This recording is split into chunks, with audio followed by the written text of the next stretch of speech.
Assalamu alaikum. So today we are going to solve question number 14 of exercise 5.1. या के पास एक determinant given है, हमने यहाँ पे लेफ़्ट हैंड साइड को राइट हैंड साइड के इक्वल प्रूव करना है। अब यहाँ पे आप देखें, सबसे पहले तो हमें राइट हैंड साइड पे चाहिए a-1 क्यूब इंटू a+3, यानी a-1 हमारे पास जब 3 दफ़ा आएगा तो हम उसको क्यूब की फॉर्म में लिख सकेंगे और एक दफ़ा हमें चाहिए a+3। तो अब हम इसको किस तरह से सॉल्व करेंगे, किस तरह के ऑपरेशन अप्लाई करेंगे इसके ऊपर कि हमारे पास राइट हैंड साइड की इक्वल प्रूव हो जाए, इसको हम देखते हैं।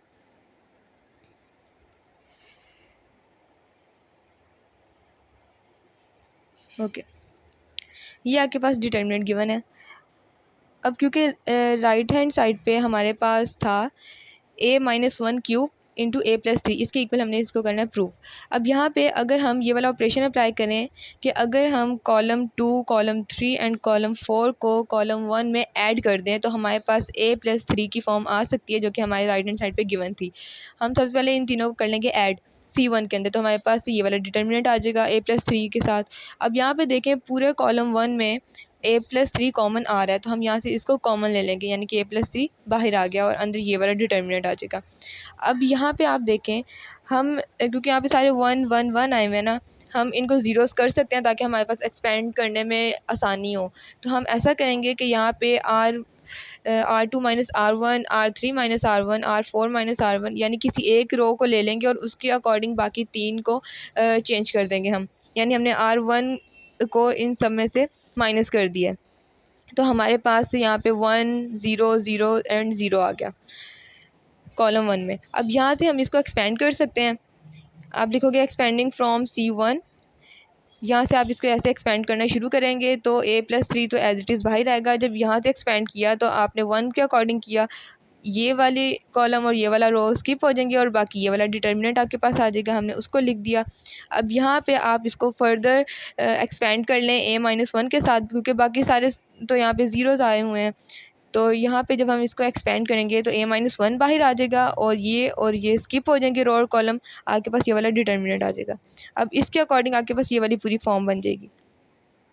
अब यहाँ से आप इसको डिटर्मिनेंट लें, आप इसका, तो आपके पास यहाँ से a-1 का स्क्वायर, इधर a-1 और a+3 एज इट इज़ बाहर आ रहे हैं। अब आप देखें a-1 and a-1 whole square ये सेम है, तो हम तो यहाँ पे इनकी पावर्स को ऐड कर सकते हैं। तो यहाँ पे आपके पास आ जाएगा a-1 क्यूब और यहाँ पे आएगा a+3, और यही आपके पास राइट हैंड साइड थी, ये यहाँ से आपके पास प्रूव हो गया। इसका पार्ट नंबर 2 है, यहाँ के पास डिटर्मिनेंट गिवन है और हमने उसी तरह से राइट हैंड साइड की इक्वल प्रूफ करना है। पर यहाँ पे आप देखें, इधर हमारे पास फ्रैक्शन की फॉर्म्स आ रही हैं, लेकिन यहाँ पे हमारे पास फ्रैक्शन की फॉर्म्स नहीं है डिटर्मिनेंट के अंदर। तो हम सबसे पहले तो ऐसा करेंगे, ये वाला डिटर्मिनेंट लिखेंगे, उसके बाद रो 1, रो 2, रो 3 एंड रो 4 को हम A B C D से डिवाइड कर देंगे। आप वैसे इसको इस तरह से भी कर सकते हो कि कॉमन ले लें, लेकिन एक ही बात है, आप इसको करेंगे डिवाइड। जब आप रो 1 में 1 प्लस A को A से करेंगे डिवाइड, तो आपके पास क्या आएगा, अगर हम इसको इस तरह से लिखें, ये वाली फॉर्म हम इस तरह से लिख सकते हैं ना, तो यहाँ से A और A कैंसिल हो जाएगा, हमारे पास 1/A प्लस 1 आ जाएगा, यानी कि ये वाली चीज़। ठीक है, ये इस तरह से आ जाएगा। उसी तरह से आप पूरी रो 1 को A से कर देंगे डिवाइड, तो आपके पास यहाँ पे 1/A 1/1 ये सारी इस तरह की फॉर्म आ जाएगी। जब हम रो 2 को B से करेंगे डिवाइड, तो हमारे पास उसी तरह से इधर 1/B, इधर 1 + 1/B और ये वाली टर्म आ जाएगी। उसी तरह से C वाली और D वाली भी आ जाएगी। अब यहाँ पे देखें आप, क्योंकि पूरे डिटर्मिनेंट के अंदर A B C D से डिवाइड कर रहे हैं, इसका मतलब है डिटर्मिनेंट के बाहर वो चीज़ मल्टीप्लाई होगी, A भी मल्टीप्लाई होगा, B C और D भी मल्टीप्लाई हो जाएगा बाहर। ठीक है, अब यहाँ पे देखें आपके पास फ्रैक्शन की फॉर्म आ गई है जो हमें यहाँ पे राइट हैंड साइड में चाहिए। अब देखें, अब यहाँ पे हमारे पास ब्रैकेट के अंदर 1 + 1/A 1/B + 1/C + 1/D है। तो यहाँ पे हमारे पास ये वाली टर्म्स मौजूद हैं। हम ऐसा करेंगे कि इस रो 1 के अंदर हम रो 2, रो 3 एंड रो 4 को ऐड करके लिख देंगे, ताकि हमारे पास ये राइट हैंड साइड वाली फॉर्म बनना शुरू हो जाए। जब हम इसको ऐड करेंगे तो आपके पास रो 1 कुछ इस टाइप की बन जाएगी। ठीक है, और यहाँ पे क्योंकि हम रो 1 में चेंजेस कर रहे हैं, तो रो 2, रो 3 और रो 4 एज इट इज़ आ जाएंगी, जैसे ऊपर डिटर्मिनेंट में थी।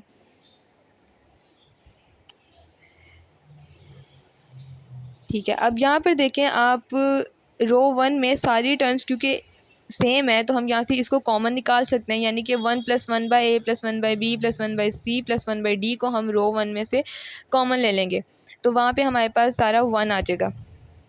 इधर हमारे पास 1 आ गया और बाकी सारा डिटर्मिनेंट एज इट इज़ आ गया। अब यहाँ पे हम क्योंकि देखें यहाँ पे कॉलम वन में रो वन में सारे ज़ीरोज़ हैं, तो हम ऐसा करते हैं कि इन सारे 1 है, रो वन में सारे 1 है, तो हम यहाँ पे इनको ज़ीरोज़ कर लेंगे। हमने इधर C1 को कॉलम 2, कॉलम 3 और कॉलम 4 में से सब्ट्रैक्ट कर दिया ताकि हमारे पास यहाँ पे ज़ीरोज़ आ जाएँ और हम लोग इसको इजीली एक्सपेंड कर सकें। तो जब हमने इसको ज़ीरोज़ कर लिया, ये वाला ऑपरेशन अप्लाई कर दिया, तो उसके बाद आप इसको एक्सपेंडिंग फ्रॉम R1 करें, यानी कि यहाँ से एक्सपेंड करना शुरू करेंगे। तो फर्स्ट टर्म 1 लेंगे, ये वाला कॉलम और ये वाली रो को स्किप कर देंगे और ये पूरा डिटर्मिनेंट आ जाएगा आपके पास। और आगे तो हैं ही सारे ज़ीरोज़, तो वो सारे ज़ीरोज़ रहेंगे और ये बार जो कॉमन आया था वो भी एज इट इज़ चलता जाएगा साथ। अब क्योंकि ये आइडेंटिटी मैट्रिक्स है, इसका जब भी आप डिटर्मिनेंट लेंगे तो आपके पास वो 1 ही आएगा। तो जब आपने इसका डिटर्मिनेंट ले लिया तो आपके पास वहाँ पे 1 आया और ये वाली चीज़ ऑलरेडी हमारे पास मौजूद थी जो कि हमने राइट हैंड साइड के इक्वल प्रूव करना था, और यहाँ से हमारे पास ये वाला क्वेश्चन भी प्रूव हो गया। नेक्स्ट क्वेश्चन देखते हैं, इसका नेक्स्ट पार्ट है पार्ट नंबर 3। इसको हमने राइट हैंड साइड के इक्वल प्रूव करना है और राइट हैंड साइड पे हमारे पास है x² y²। अब यहाँ पे देखिए हमारे पास 1 1 एंड 1 मौजूद हैं। हम ऐसा करते हैं कि इस वाली रो को कर लेते हैं ज़ीरोज़ और 1 की फॉर्म में ताकि हम इसको एक्सपेंड कर सकें। तो हमने ऐसा किया कि C1 - 1 + x × C4, यानी कि इसको भी ज़ीरो करने के लिए हमने ये वाला ऑपरेशन अप्लाई कर दिया। C4 को 1 + x के साथ मल्टीप्लाई करके इसको C1 में से माइनस कर दिया ताकि हमारे पास ज़ीरो आ जाए। यहाँ पे ये चीज़ ज़ीरो आ गई और ये तो ऑलरेडी हम लोग ज़ीरो कर सकते हैं इजीली। जब हम C2 - C4 करेंगे और C3 - C4 करेंगे तो हमारे पास वहाँ पे ज़ीरोज़ आना शुरू हो जाएंगे। जब आपके पास यहाँ पे ज़ीरोज़ आ गए तो आप अब इसको एक्सपेंड कर सकते हैं, एक्सपेंडिंग फ्रॉम R1।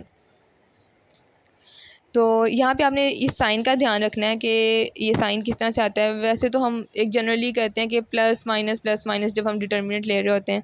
फिर भी अगर आपको कन्फ्यूजन हो तो आपने ऐसा करना है कि अब आपको नहीं पता चल रहा है कि आपने कौन सा साइन लगाना है, तो आपने लिखना है -1, हमेशा -1 लिखना है और यहाँ पे रो प्लस कॉलम कर देना है। रो प्लस कॉलम कौन सा है, जहाँ पे ये देखें नॉन ज़ीरो टर्म है ना, बाकी सारी ज़ीरोज़ हैं। अब यहाँ पे अगर हम देखें इधर -1 को हमने एज इट इज़ लिखा, रो हमारे पास कौन सी थी, फर्स्ट थी, यानी कि रो 1, और उसमें कॉलम कौन सा ऐड हो रहा है, कॉलम नंबर 4। कॉलम नंबर 4 ये पहली रो और फोर्थ कॉलम। तो जब हम इसको ऐड करके अगर हम लिखें तो इसकी पावर आती है 5, यानी कि ऑड है, तो इसका मतलब इसके साथ साइन कौन सा आएगा, -1 का, यानी माइनस ही आएगा यहाँ पे। तो आप इस तरह से भी चेक कर सकते हैं अगर आपको साइंस में कन्फ्यूजन हो रही हो। समटाइम्स हम कॉलम से करते हैं तब भी हमारे पास साइन में थोड़ी कन्फ्यूजन आ रही होती है। ठीक है, जब हम इस तरह से कर लेंगे तो आपके पास ये वाला डिटर्मिनेंट आ जाएगा, यानी कि ये वाला कॉलम और ये वाली रो स्किप हो जाएगी, तो आपके पास ये वाले पूरा डिटर्मिनेंट बन जाएगा। अब यहाँ से आप एक तो ये भी कर सकते हैं कि इधर C1 - C2 कर दें ताकि हमारे पास एक और ज़ीरो आ जाए, और उसके बाद हम रो 1 में से -x को कॉमन निकाल लेंगे। अपनी आसानी के लिए हमने किया, यहाँ पे और ज़ीरोज़ ले आए हैं। उसके बाद हम सिंपली यहाँ से उसको एक्सपेंड करना शुरू करेंगे तो हमारे पास उसका आंसर आ जाएगा। दूसरा आप इस तरह से भी कर सकते हैं कि आप यहाँ से भी डायरेक्ट डिटर्मिनेंट इसको ओपन कर लें। इस तरह से क्या होगा, -1 तो एज इट इज़ बाहर आ रहा होगा, ये देखें यहाँ पे ये मैंने सॉल्व किया था। -1 तो बाहर एज इट इज़ आ रहा होगा। जब आप यहाँ से ओपन करना शुरू करेंगे तो आपके पास आएगा -x, ये कॉलम और रो स्किप हो जाएगी तो ये वाला डिटर्मिनेंट आ जाएगा। उसके बाद जब आप सेकंड पे आएंगे तो आपके पास माइनस का साइन आएगा और साथ में ये -x, और इसको आप स्किप करके बाकी का डिटर्मिनेंट लिखेंगे, और थर्ड पे तो है ही ज़ीरो, तो वो आपके पास सिंपली ज़ीरो आ जाएगा। तो जब हमने यहाँ पे इसको इस तरह से सॉल्व किया, आप कैलकुलेशंस वगैरह करेंगे तो आपके पास डायरेक्टली भी आंसर आ सकता है। इस तरह से भी कर सकते हैं, यहाँ से भी डायरेक्ट एक्सपेंड कर सकते हैं, और ये वाले ऑपरेशन अगर लगाने चाहें तो लगा के अपने आसानी के लिए जैसे करना चाहें आप कर सकते हैं, आंसर आपका आ जाएगा। ये देखें ये आगे एक्सपेंड किया हुआ था फ्रॉम R1, क्योंकि यहाँ पे ज़ीरोज़ आए थे ना, तो सिर्फ 1 के साथ हमने किया, तो वहाँ पे -x + xy y and y वाली टर्म आएगी, तो आपके पास यहाँ से इसका आंसर आ जाएगा। ठीक है, ये क्वेश्चन नंबर 14 हमारा कंप्लीट हो गया है। हैं क्वेश्चन नंबर 15। ये आपके पास डिटर्मिनेंट गिवन है, हमने उसको राइट हैंड साइड के इक्वल प्रूव करना है और राइट हैंड साइड पे हमारे पास क्या है, a-1 की पावर 6। इसका मतलब हमें कहीं पे a-1 वाली फॉर्म्स चाहिए होंगी। तो यहाँ पे अगर हम देखें तो पूरा जो कॉलम 4 है उधर हमारे पास 1 है, हम इसको ज़ीरोज़ कर सकते हैं यानी कि किसी भी 3 रोज़ को हम लोग ज़ीरो कर लें और फिर हम उसको एक्सपेंड कर सकते हैं इजीली। तो हम ऐसा करते हैं कि R1 minus R4, R2 minus R4 and R3 minus R4 जब हम करेंगे तो यहाँ पे सारे ज़ीरोज़ आने शुरू हो जाएंगे। ठीक है, इधर हमारे पास ज़ीरोज़ आ गए और जब हमने यहाँ पे किया तो a³ माइनस 1 आएगा, इधर 3a² माइनस 3 यानी 3a² माइनस 3। तो जब आप 3 कॉमन ले लोगे आपके पास a² माइनस 1 आ जाएगा, ये वाली टर्म। और उसी तरह से जब आप 3a माइनस 3 करेंगे यानी R1 माइनस R4 कर रहे हैं ना हम, तो यहाँ से 3 कॉमन और a माइनस 1, तो आपके पास ये पूरी रो ये वाली बन जाती है। ठीक है, उसके बाद जब आप R2 माइनस R4 करेंगे